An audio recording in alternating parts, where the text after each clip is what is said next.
चलो, very good evening guys, कैसे हैं आप सभी लोग। आज का जो सेशन है वो है ऑप्शन ग्रीक्स का session.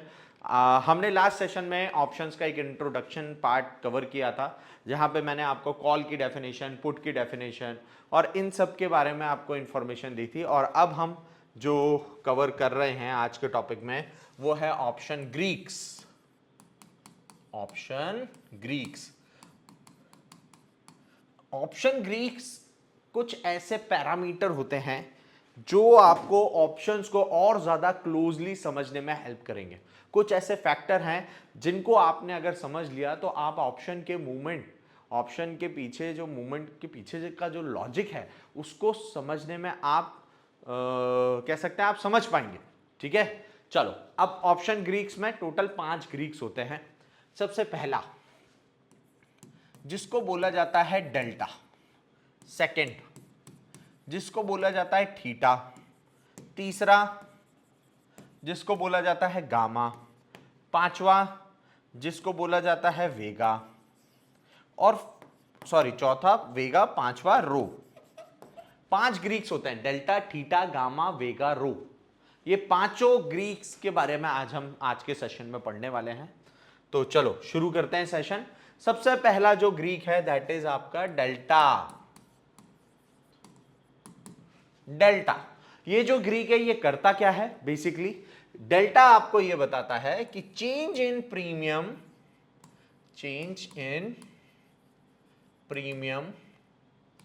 In respect of change in underlying asset. इस लाइन का यह मतलब है कि आपकी प्रीमियम में अगर कोई भी बदलाव आ रहा है अंडरलाइंग एसेट की वजह से, तो वो कितना बदलाव आएगा। बिल्कुल सरल शब्दों में समझाऊं तो मान लो आपका निफ्टी 100 पॉइंट मूव किया, तो आपका ऑप्शन उसके अगेंस्ट में कितना मूव करेगा। क्योंकि 3 कैटेगरी हमने पढ़ी लास्ट सेशन में, एट द मनी ऑप्शन होते हैं, इन द मनी ऑप्शन होता है, out of the money option होता है। और हर ऑप्शन की स्पीड बढ़ने और गिरने की उसके डेल्टा पे डिपेंड करती है। तो बेसिकली डेल्टा आप ऐसा मान सकते हैं, डेल्टा वो फैक्टर है जो डिसाइड करता है कि आपके अंडरलाइंग एसेट पर अगर कोई मूवमेंट आया तो उस मूवमेंट का कितना असर आपके ऑप्शन की प्रीमियम पर पड़ेगा।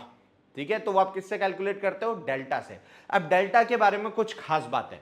डेल्टा की एक रेंज होती है गाइस, 0 से +1 की रेंज और 0 से -1 की रेंज। ये डेल्टा की रेंज है। और हमेशा याद रखना, पॉजिटिव रेंज हमेशा कॉल ऑप्शंस की रहती है, नेगेटिव रेंज हमेशा पुट ऑप्शंस की रहेगी। ठीक है, अब एक चीज याद रखना, अगर मैं एट द मनी ऑप्शन की बात कर रहा हूं, चाहे फिर वो कॉल ऑप्शन हो चाहे वो पुट ऑप्शन हो, हमेशा एट द मनी ऑप्शन जो रहते हैं, जैसे कॉल है तो उसका डेल्टा रहेगा 0.5 पॉजिटिव में। अगर मैं पुट के एट द मनी की बात करूंगा तो इसका डेल्टा रहेगा 0.5 माइनस में। हमेशा याद रखना, कॉल हो या पुट हो, डेल्टा हमेशा 0.5 रहता है। बस फर्क इतना है, कॉल का डेल्टा पॉजिटिव रहता है, पुट का डेल्टा नेगेटिव रहता है। ठीक है, अब आप जितना आउट ऑफ द मनी में जाओगे, चाहे फिर वो कॉल में जाओ चाहे फिर वो पुट में जाओ, आपका जो डेल्टा है वो 0 की तरफ मूव करता है। यहां मैं लिख देता हूं एट द मनी। ठीक है, याद रखना, आप जितना आउट ऑफ द मनी की तरफ जाओगे आपका डेल्टा 0 की तरफ मूव करेगा, फिर चाहे हम बात कर रहे हो पुट की या हम बात कर रहे हो कॉल की। ठीक है, और जितना आप कॉल में इन द मनी जाओगे उतना डेल्टा 1 की तरफ मूव करेगा, और पुट में भी आप जितना इन द मनी जाओगे आपका जो डेल्टा है वो -1 की तरफ मूव करेगा। ठीक है, चलो वापस एक और बार रिपीट करते हैं, डेल्टा होता क्या है। गाइस ध्यान देना, अंडरलाइंग एसेट में अगर कोई भी मूवमेंट आता है तो उस मूवमेंट का आपके ऑप्शन के प्रीमियम पे कितना असर पड़ेगा, ये आप डिसाइड कर सकते हो डेल्टा से। डेल्टा की एक रेंज होती है, 0 से +1 और 0 से -1। पॉजिटिव रेंज होती है कॉल की, नेगेटिव रेंज होती है पुट की। ठीक है, हमेशा एट द मनी का जो डेल्टा रहेगा वो रहेगा 0.5 positive call side, 0.5 negative put side. आप जितना आउट ऑफ द मनी जाओगे आपका डेल्टा 0 की तरफ बढ़ता है, आप जितना इन द मनी में आते हो आपका डेल्टा 1 और -1 की तरफ मूव होता है। ठीक है, ये मैंने आपको एक बेसिक सा एक लॉजिक बताया, कैरेक्टरिस्टिक बताई डेल्टा के बारे में। चलो अब एक एग्जाम्पल के थ्रू समझाता हूं डेल्टा, और आपके दिमाग में पानी की तरह उतर जाएगा कि डेल्टा करता क्या है। देखो मान लेते हैं आपका निफ्टी है, निफ्टी 26,000 चल रहा है, ठीक है। अब मैंने यहां पे एक 26,000 का कॉल ऑप्शन लिया, ठीक है, मान लेते हैं 100 रुपए में, ठीक है। अब अगर मार्केट 26,000 चल रहा है और 26,000 के कॉल ऑप्शन में डील करूंगा तो क्या ये एट द मनी हो जाएगा? जी हां। कॉल है तो क्या इसका डेल्टा 0.5 रहेगा? जी हां। अभी बताया मैंने, at the money call side का डेल्टा 0.5 होता है, ठीक है। अब एक ऑप्शन अपन ने ले लिया 26,100 का। अब हमें यह भी पता है जितना हम आउट ऑफ द मनी में जाते हैं उतना ही प्रीमियम कम हो जाता है। मैंने कहा इसका प्रीमियम है 80, ठीक है। अब इसका अपन ने लिया एट द मनी, ये 0.5 है तो इसका हमने कर दिया 0.4। अब आपके यहां डाउट आएगा, सर आपने बोला था आउट ऑफ द मनी में, sorry out of the money में जब हम जाते हैं तो डेल्टा 0 हो जाता है। मैंने कहा जितना आप आउट ऑफ द मनी की तरफ मूव करोगे, जितना दूर जाते जाओगे उतना डेल्टा धीरे धीरे करके 0 की तरफ जाएगा। मैंने ये नहीं बोला कि एट द मनी के बाद अगला out of the money strike price का डेल्टा 0 होगा, नहीं, इससे 0.4, अब दूर का जाओगे तो 0.3, 0.2 ऐसे करके 0 की तरफ जाता है, ठीक है। फिर एक अपन ने ले लिया 25,900 का कॉल ऑप्शन, जिसका प्रीमियम अपन ने बोल दिया 120। अब ये हो गया इन द मनी, तो इन द मनी का जो डेल्टा है वो अपन ने मान लिया 0.6, ठीक है। अब ये तीन ऑप्शन है, तीनों category at the money, out of the money, in the money, तीनों का डेल्टा लिख लिया। मार्केट 26,000 पे है, मैंने कहा मार्केट उठ के आ गया 26,100,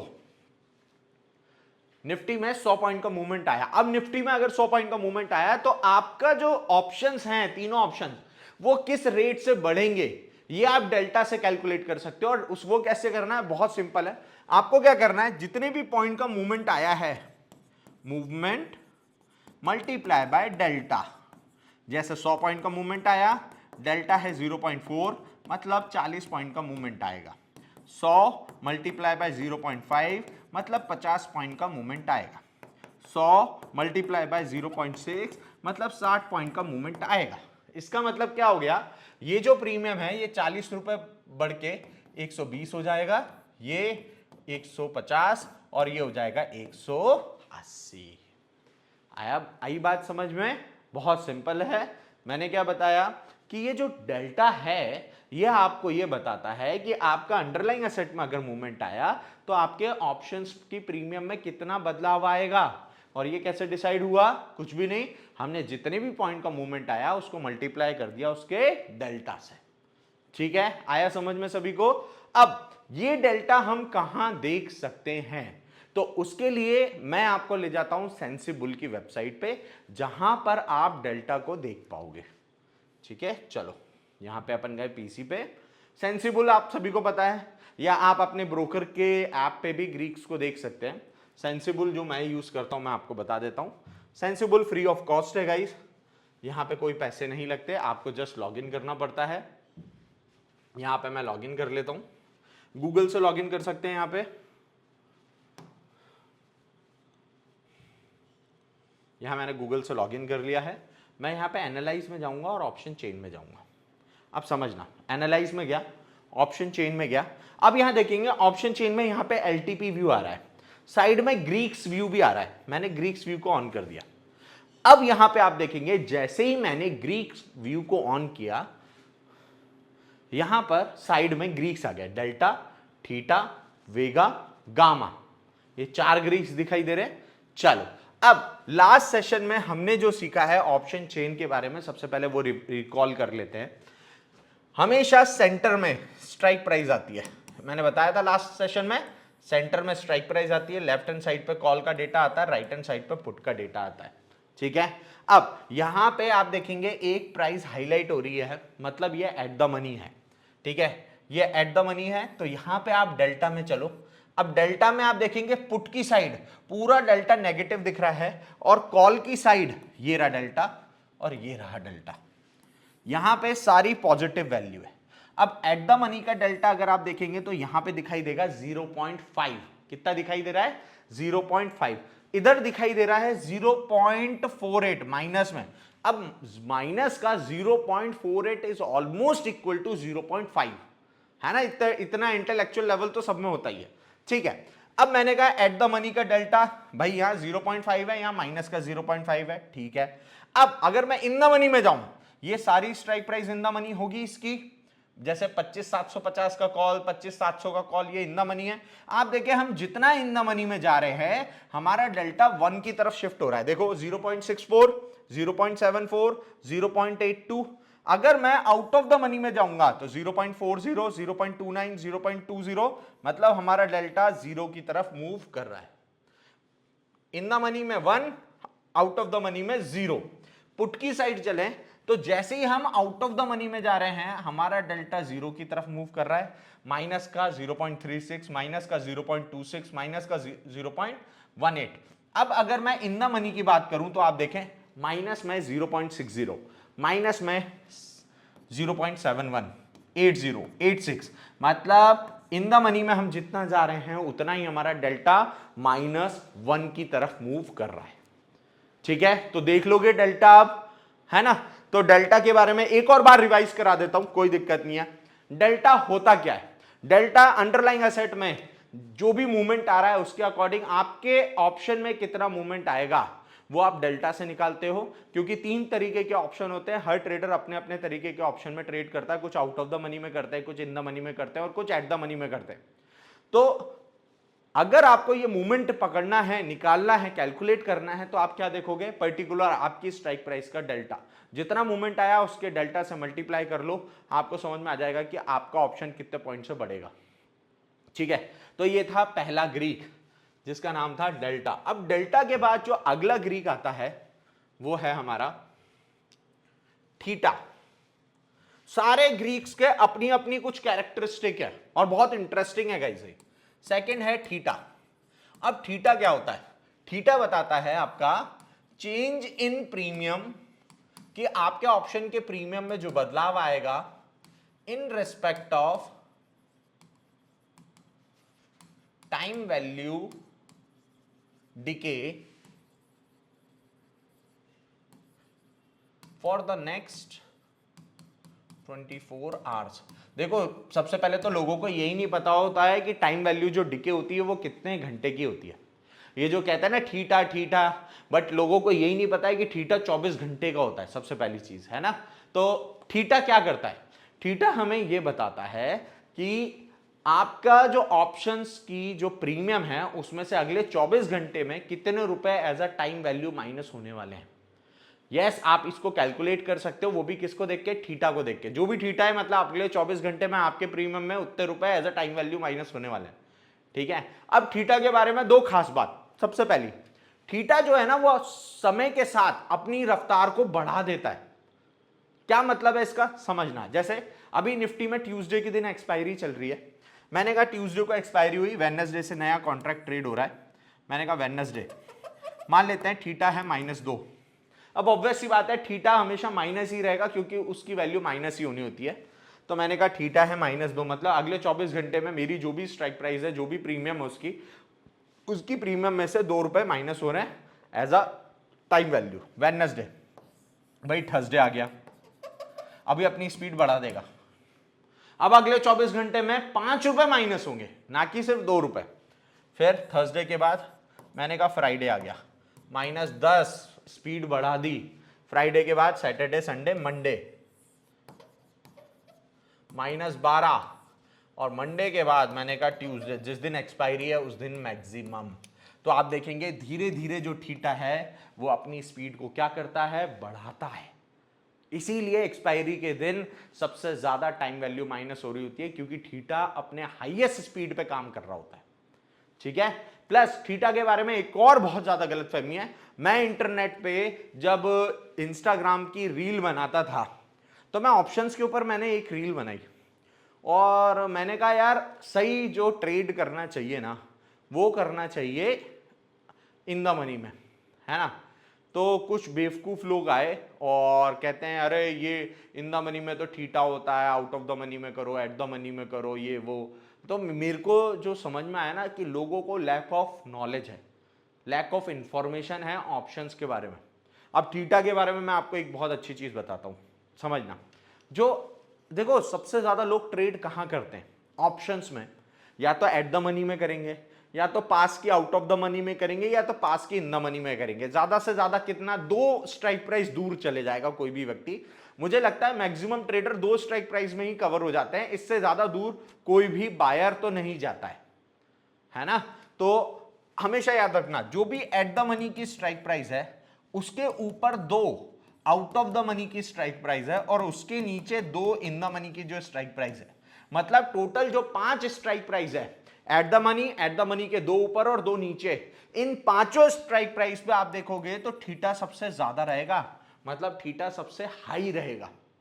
अब लोग कहते हैं कि यार थीटा की वजह से आपको इन द मनी में ट्रेड करना चाहिए, एट द मनी में करना चाहिए, आउट ऑफ द मनी में मत करो। बट मैं लोगों को ये बताना चाहता हूं कि आप किसी भी स्ट्राइक प्राइस पे ट्रेड कर लो, ज्यादा से ज्यादा जो ऑप्शन बायर होता है वो एट द मनी के 2 ऊपर और 2 नीचे पे ही ट्रेड कर रहा होता है, और सभी जगह थीटा सेम रहता है, सभी जगह थीटा सबसे ज्यादा रहता है।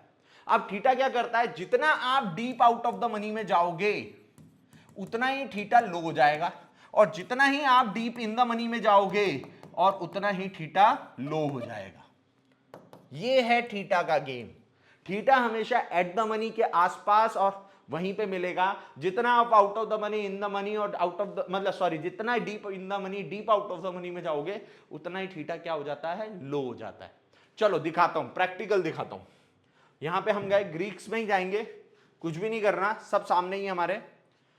यहां पे आप ध्यान देना, आप थीटा, यहां पे ये रहा second, this is our theta, ये रहा आपका थीटा। अब थीटा की सबसे पहले वैल्यू देखो तो यहां पे भी नेगेटिव वैल्यू और यहां पे भी नेगेटिव वैल्यू है, ठीक है। अब एट द मनी का थीटा देखना, ये एट द मनी है, एट द मनी का थीटा है यहां पे सबसे ज्यादा 32, यहां पे भी एट द मनी का थीटा है 32, ठीक है। अब उसके ऊपर की 2 स्ट्राइक प्राइस और नीचे की 2 स्ट्राइक प्राइस आप देखेंगे तो वहां पे सबसे ज्यादा थीटा दिखाई दे रहा है, इसके बाद ये। अब ये जो पांचों स्ट्राइक प्राइस है वहां पे थीटा देखा जाए तो सबसे ज्यादा मिल रहा है। आप किसी में भी डील कर लो, आपको थीटा से तो डील करना ही पड़ेगा। अब आप देखें, जितना आप इन द मनी में जा रहे हैं थीटा 0 की तरफ मूव हो रहा है, यहां पे भी 0 की तरफ मूव हो रहा है, कम हो रहा है।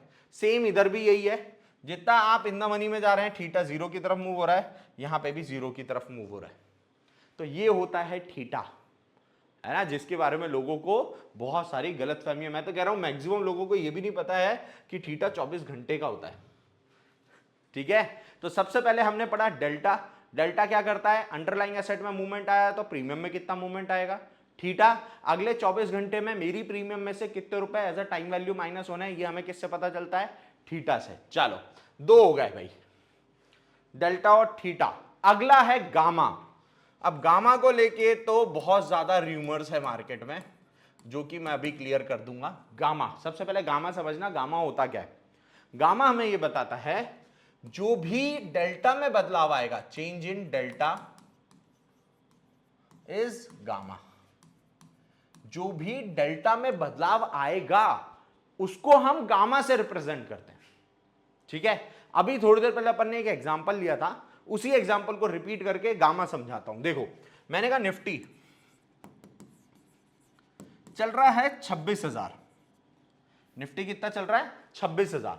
हमने 3 ऑप्शन लिए थे, एक था 26,000 का कॉल ऑप्शन, एक था 26,100 का कॉल ऑप्शन, और एक था 25,900 का कॉल ऑप्शन, ठीक है।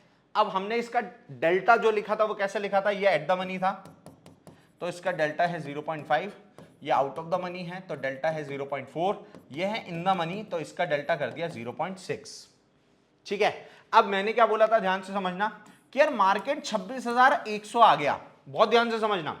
मैंने क्या किया, मैंने ये एग्जांपल लिया, 26,000 मार्केट चल रहा है और 3 स्ट्राइक प्राइस ले ली। अब मैंने बोला मार्केट उठ के 26,100 आ गया तो मार्केट में 100 पॉइंट की तेजी आई। तो अगर मार्केट 26,100 आ गया तो क्या 26,100 उसके लिए एट द मनी नहीं हो जाएगा? बिल्कुल हो जाएगा, है ना। तो अगर मार्केट 26,100 चल रहा है तो उसके लिए एट द मनी 26,100 हो गया। अब एट द मनी के डेल्टा का नियम क्या बोलता है कि एट द मनी का डेल्टा तो होना चाहिए 0.5, बट जब ये आउट ऑफ द मनी था तो इसका डेल्टा था 0.4। अब क्या होगा, जब 26,000 पे मार्केट आया तो 26,000 वाला क्या हो जाएगा? एट द मनी होगा। तो भाई ये out of the money change होके होगा एट द मनी, और इसका डेल्टा जो बदलाव आएगा वो आएगा 0.5, इसका डेल्टा बदल गया। अब जो एट द मनी था वो हो जाएगा इन द मनी, इसका डेल्टा हो जाएगा 0.6, और जो ये इन द मनी था ये हो जाएगा डीप इन द मनी, और इसका हो जाएगा 0.7, एग्जाम्पल के तौर पे।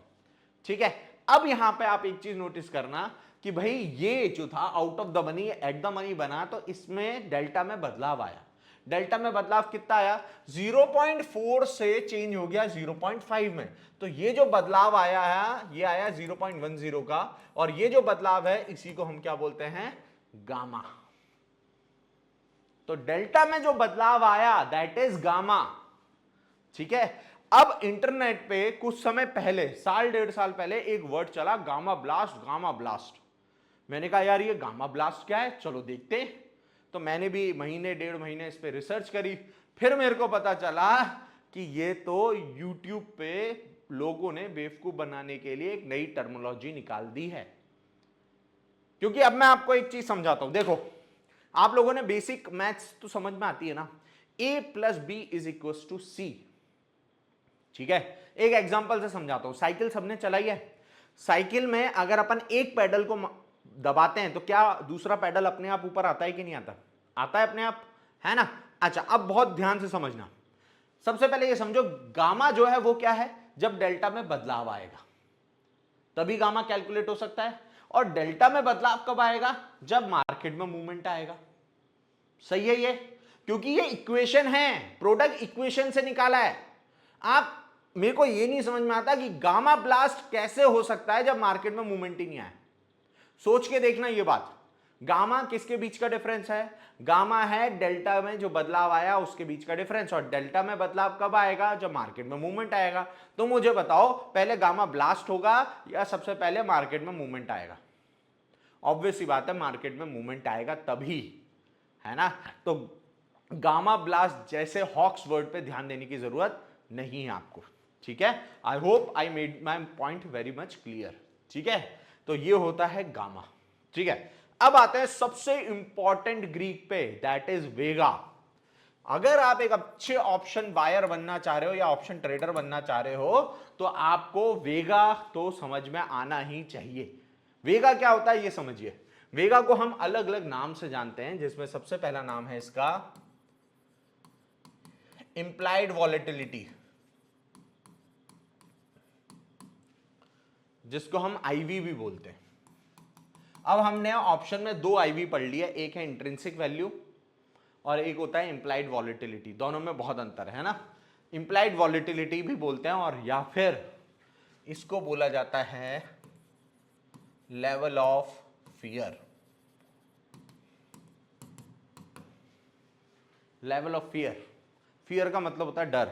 अच्छा मुझे बता दो मार्केट में डर किस चीज का होता है। अब आप कहोगे लॉस का, लॉस का डर तो आपको है, मार्केट में डर होता है मार्केट के गिरने का। किसका डर होता है, गिरने का। और यही एक कारण होता है जब आप इक्वल डिस्टेंस के कॉल और पुट देखते हो ना, चाहे 200 पॉइंट का दूर का कॉल ले लो, 200 पॉइंट का पुट ले लो, आप देखोगे 10 में से 8 बार पुट का प्रीमियम ज्यादा होगा। क्यों होता है, जिस तरफ डर ज्यादा उस तरफ प्रीमियम भी ज्यादा। ठीक है, अच्छा ये जो डर है ये कैसे काम करता है मैं बताता हूं, वेगा कैसे काम करता है ना। बहुत ध्यान से समझना, बहुत इंपॉर्टेंट है वेगा आप लोगों के लिए समझने के लिए। देखो वेगा कैसे काम करता है, क्या होता है, ये जो डर होता है ना, ये डर किसके मन में आता है, रिटेलर के मन में नहीं, बड़े प्लेयर्स के मन में। जब भी मार्केट में डर होगा तो डर का कारण होता है मार्केट में अनसर्टेनिटी का होना। अनसर्टेनिटी कब होती है, जब भी मार्केट में कोई इवेंट होता है या अनफोर्सीन कोई इवेंट आ जाता है, जैसे वॉर का सिनेरियो आ गया, या बजट है, या इलेक्शन के रिजल्ट हैं। ये जब भी कोई ना कोई इवेंट हो गए तो मार्केट में गिरने का डर पैदा होता है। अब बहुत ध्यान से समझना क्या होता है, ये जो एफआईआई डीआईज होते हैं, बड़े बड़े प्लेयर होते हैं, ये लाखों करोड़ों के पोर्टफोलियो लेके बैठे हुए हैं। ठीक है, अब जब भी मार्केट में अनसर्टेनिटी आती है तो क्या होता है, इनके मन में मार्केट के गिरने का डर पैदा होता है। तो ये लोग क्या करते हैं, अपने पोर्टफोलियो को हेज करने के लिए क्या करते हैं, अपने पोर्टफोलियो को हेज करने के लिए ऑप्शंस को बाय करते हैं। अब ध्यान से समझना, जब भी मार्केट में गिरने का डर बढ़ेगा तो बड़े प्लेयर्स अपने पोर्टफोलियो को हेज करने के लिए भागेंगे, और हेज करने के लिए ये इस्तेमाल करते हैं कॉल और पुट का। अब जिसके कारण कॉल और पुट की डिमांड बढ़ जाती है और उसके रिजल्ट में कॉल और पुट के भाव बढ़ जाते हैं। मतलब सिंपल है, जब जब मार्केट में डर का माहौल बढ़ेगा तब तब आपके ऑप्शंस ओवर प्राइस मिलेंगे आपको। मतलब जो प्रीमियम आपको 180 रुपए पे मिलनी चाहिए वो हो सकता है वो 160 पे ही मिले। और अब आप लोगों ने भी ये एक्सपीरियंस किया होगा बहुत बार कि आपने कोई प्रीमियम खरीदी, मार्केट चल गया बट आपकी प्रीमियम हिलती तक नहीं है। क्यों होता है ऐसा? पता है क्यों? पता है आपको? क्योंकि आपने एक ऐसी स्ट्राइक प्राइस खरीद ली जिसका वेगा हाई था। वेगा हाई होने का मतलब है डर का माहौल होना। डर के माहौल का होने का मतलब है कि बड़े प्लेयर्स ने हेजिंग की है, और हेजिंग करने के लिए उनके पास होता है कॉल या पुट। इसकी वजह से कॉल और पुट के भाव क्या हो जाते हैं? बढ़ जाते हैं। मतलब ऑप्शन ओवर प्राइस हो जाते हैं। और ऑब्वियस सी बात है, अगर आप ऑप्शन बाइंग करना चाह रहे हैं तो आप किसी भी चीज को कब खरीदोगे? जब वो सस्ता है या जब वो महंगा है? ऑब्वियस सी बात है, जब वो सस्ता है। ठीक है, समझ में आया वेगा कैसे प्ले करता है? और ये जो डर है ना, डर का एक बहुत अच्छा मतलब एक बहुत अच्छी कैरेक्टरिस्टिक है गाइस। क्या कैरेक्टरिस्टिक है? कि डर अपने हाईएस्ट पीक पे, हाईएस्ट लेवल पे तब तक रहता है जब तक सस्पेंस खत्म नहीं हो जाता। जैसे कोई भी इवेंट है, जब तक वो इवेंट खत्म नहीं होगा ना, डर अपने उच्चतम लेवल पे रहेगा, हाईएस्ट लेवल पे रहेगा। और जैसे ही इवेंट खत्म हुआ, डर भी साथ ही साथ खत्म हो जाता है। अब इसका बहुत अच्छा एग्जांपल बताता हूं। आप लोग अपने 10th का रिजल्ट याद करो। अब रिजल्ट कैसा भी आया हो, पास हुए हो, फेल किया हुआ हो, या टॉप किया हो, या सप्लीमेंट्री आई हो, व्हाटएवर, बट जब तक हम रोल नंबर डाल रहे होते हैं तब हमारा डर हमारे पीक लेवल पे होता है। और जैसे ही रोल नंबर डाल के रिजल्ट सामने आ जाता है, वैसे ही हमारा डर उस लेवल पे नहीं रहता। चाहे पास हुए हो चाहे फेल हुए, वो डर तो खत्म हो जाता है। सस्पेंस जो कह सकते हैं एक फैक्टर है, वो खत्म हो जाता है। ठीक है, तो जैसे ही डर खत्म होता है ना, उसका क्या रिजल्ट होता है समझो। देखो, जब डर बढ़ा तो कॉल और पुट के भाव बढ़ गए, और जैसे ही डर खत्म होता है ना, वैसे ही कॉल और पुट के दोनों के भाव गिरते हैं। तो वेगा जो होता है ना, वेगा बहुत ज्यादा रोल प्ले करता है एक ऑप्शन ट्रेडर के लाइफ में, क्योंकि वेगा ही ऑप्शंस की प्रीमियम को घुमा देता है। साथ में बढ़ता हुआ भी देखा है मैंने प्रीमियम को, साथ में गिरते हुए भी देखा है, सिर्फ वेगा की वजह से। ये पूरा का पूरा खेल जो है वो कौन रचाता है? वेगा रचाता है। ठीक है, अच्छा, अब जैसे पर्टिकुलर हर स्ट्राइक प्राइस का एक वेगा होता है। ठीक है, ऐसे ही हमारे मार्केट का भी एक वेगा है। हमारे मार्केट को कौन सा इंडेक्स रिप्रेजेंट करता है? निफ्टी। तो निफ्टी का भी एक वेगा है, मैं यहां लिख देता हूं। निफ्टी का भी एक वेगा है जिसे हम इंडिया विक्स के नाम से जानते हैं, इंडिया वॉलेटिलिटी इंडेक्स। इसका चार्ट आप ट्रेडिंग व्यू पे लगा के देख सकते हैं। अब इंडिया विक्स हमें क्या बताता है? अब वापस से फिर वही बात कि मैंने YouTube और Instagram पे फिर से गलत इंफॉर्मेशन रोटेट होते हुए देखी है इंडिया विक्स के रिगार्डिंग। लोगों को क्या लगता है कि इंडिया विक्स अगर बढ़ी तो मार्केट गिरना चाहिए, और इंडिया विक्स अगर कम हो गई तो मार्केट बढ़ना चाहिए। भाई ये कोरिलेशन तो है, बट इसके पीछे का लॉजिक नहीं पता है लोगों को। देखो, इंडिया विक्स क्या करता है? इंडिया विक्स भी मार्केट में डर का माहौल बताता है। अब ऑब्वियस सी बात है, जितना ज्यादा डर का माहौल होगा उतना ही ज्यादा मार्केट गिरेगा, और जितना डर का माहौल कम होगा उतना ही मार्केट कॉन्फिडेंस में ऊपर जाएगा। ये बात तो बनी बात है।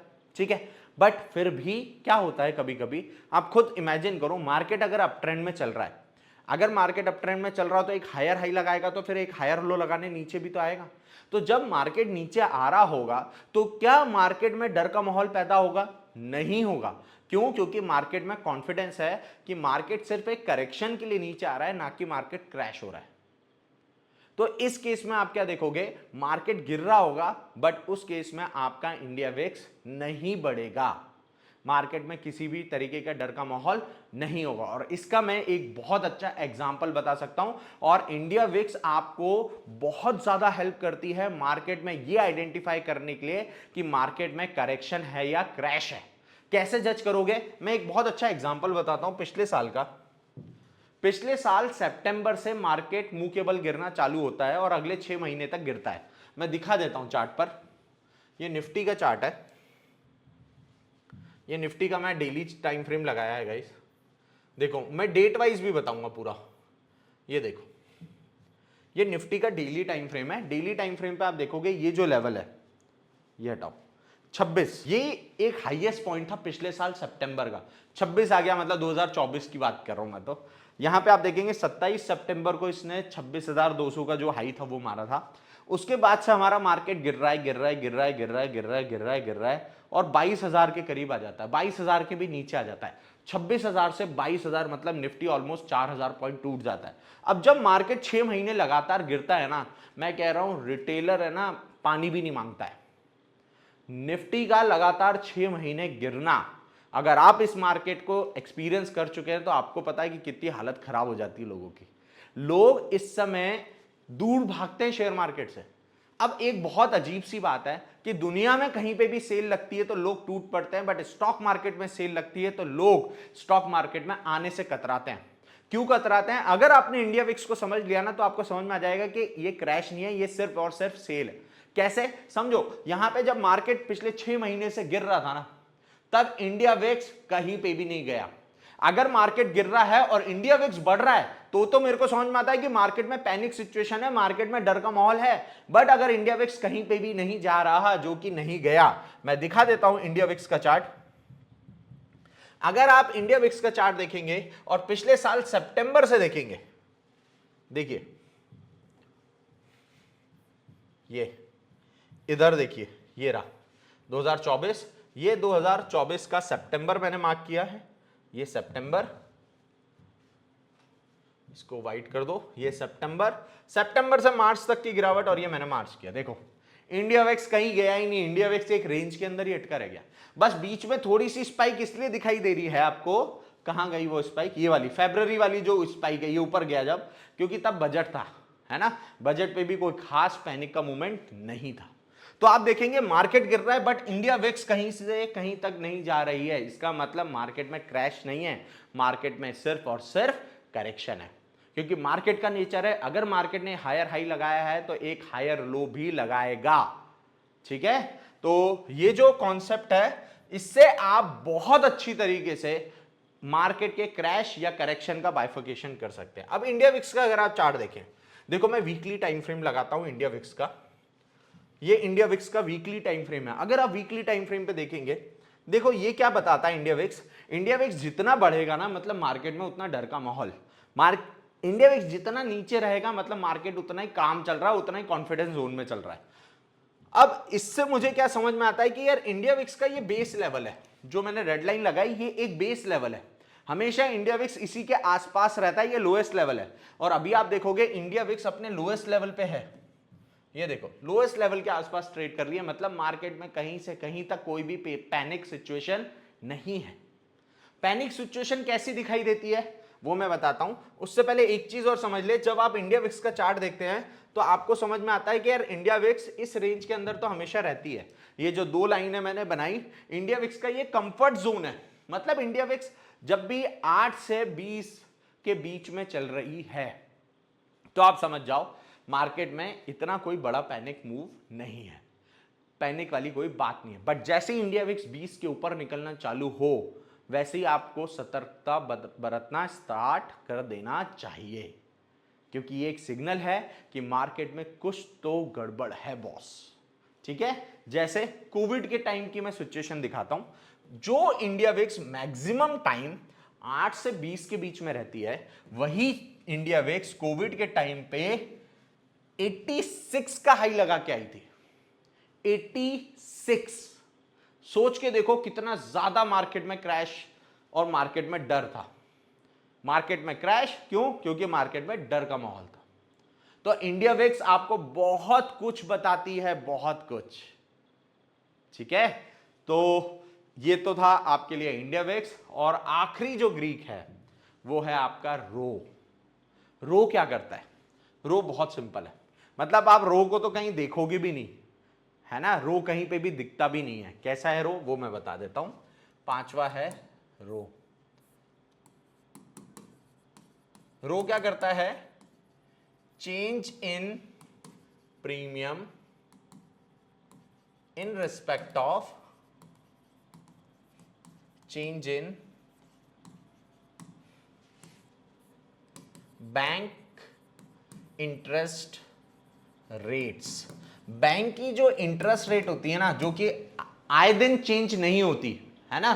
तो बैंक की जो इंटरेस्ट रेट है अगर उनमें भी कोई बदलाव होता है तो उसका भी इंपैक्ट आपके ऑप्शन की प्रीमियम पे पड़ता है। अब बैंक की ब्याज दरें रोज चेंज नहीं होती, इसलिए उनका इंपैक्ट रोज नहीं पड़ता। और आप देखेंगे रो कहीं पे भी मेंशन नहीं किया जाता। आप कोई भी वेबसाइट देख लें, रो आपको कहीं पे भी नहीं दिखेगा। ठीक है। अच्छा, बस एक चीज और मैं बताना भूल गया, वो भी बता देता हूं। वेगा, मैं वेगा की एक रेंज लिख देता हूं।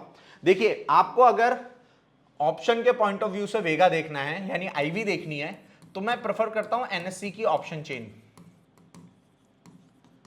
वहां पे आप एक आईवी करके कॉलम देखेंगे। याद रखना, अगर किसी भी स्ट्राइक प्राइस की आईवी लेस देन 16 है मतलब वो ऑप्शन बाइंग के लिए परफेक्ट है। अगर किसी की आईवी मोर देन 16 है तो आप देखेंगे कि वो जो ऑप्शन है वो ऑप्शन सेलिंग के लिए परफेक्ट है, क्योंकि 16 से ज्यादा आईवी मतलब over price option, over price को बेचा जाता है ना कि खरीदा जाता है। 16 से कम आईवी मतलब अंडर प्राइस ऑप्शन, जिसको खरीदना चाहिए। ठीक है।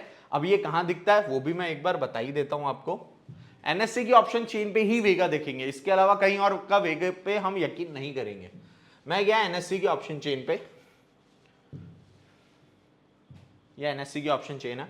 यहां पे आप देखेंगे एनएससी की ऑप्शन चेन में यहां एक कॉलम आता है आईवी करके, ये रहा, दिखा। अब यहां पे आप देखेंगे ज्यादातर लोग तो एट द मनी के आसपास ही ट्रेड करते हैं। तो फिलहाल मैं एट द मनी के आसपास जो आईवी है 13 13 12 12 12 13 13 13 14 15 इन्हीं में ट्रेड होता है।